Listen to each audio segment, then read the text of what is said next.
The discourse community I am representing is the spoken word community. This is a community comprised of different genres within spoken word. There is poetry, rap, hip hop, storytelling, theater, jazz, rock, blues, and folk music. Enveloped using rhyme, repetitions, and wordplay, spoken word often refers to issues involving social justice, politics, race, and community.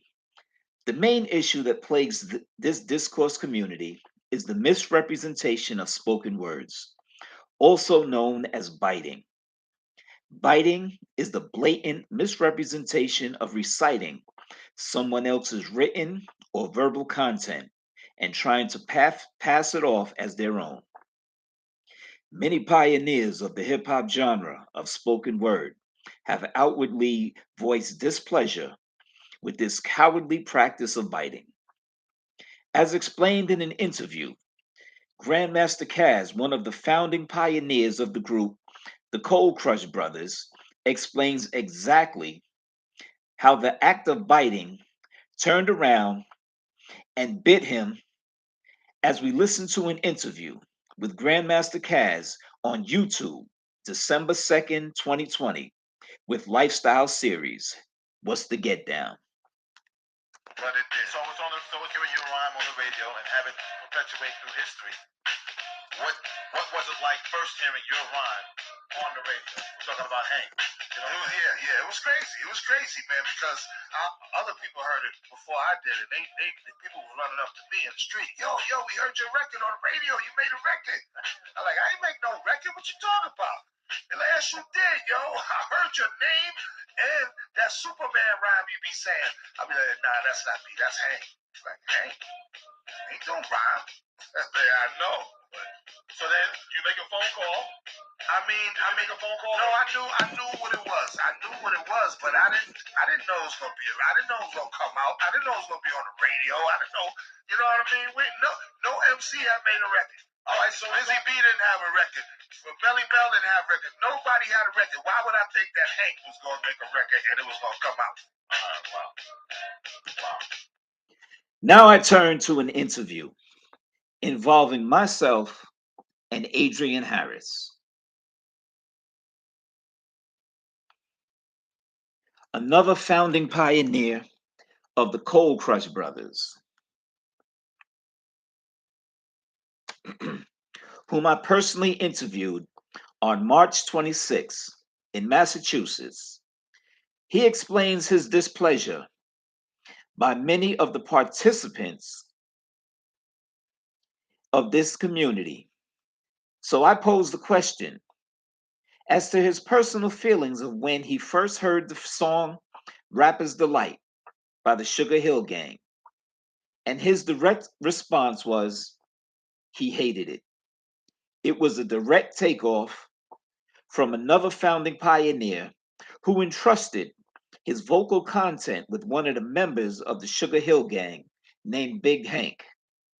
Hank used this content word for word with no remorse and without sympathy for his actions. Another question that I asked Mr. Harris was, do you think that the lack of knowledge involved in this situation could have been a contributing factor to one person gaining fame and notoriety and the other left with nothing?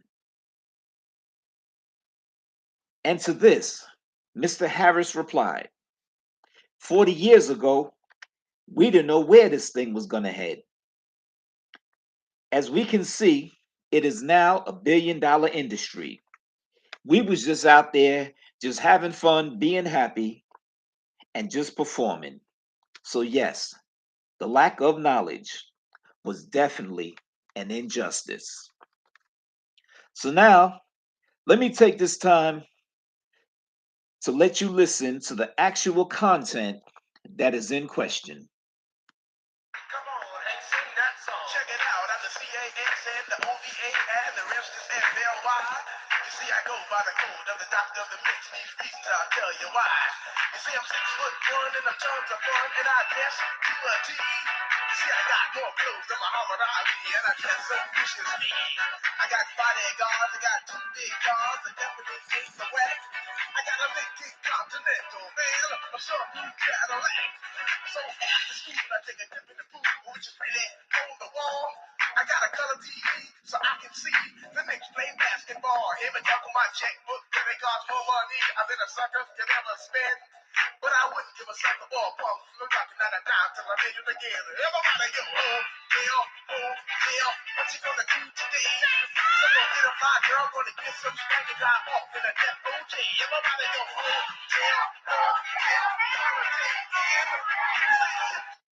Well, I must say, from what I remember from the Cold Crush 40 years ago, I definitely remember that routine word for word. Now I want to speak with the audience. I want to ask you, I want you to ask yourself, with something that you share so much passion for, would it be easy for you to accept that a friend befriended you and never gave you due credit for the content that you initially wrote and provided? Think about it. And then I want to present another question. In your discourse community, do you find deceit, or is everyone mostly open and honest with sincerity? I await your answers. I thank you.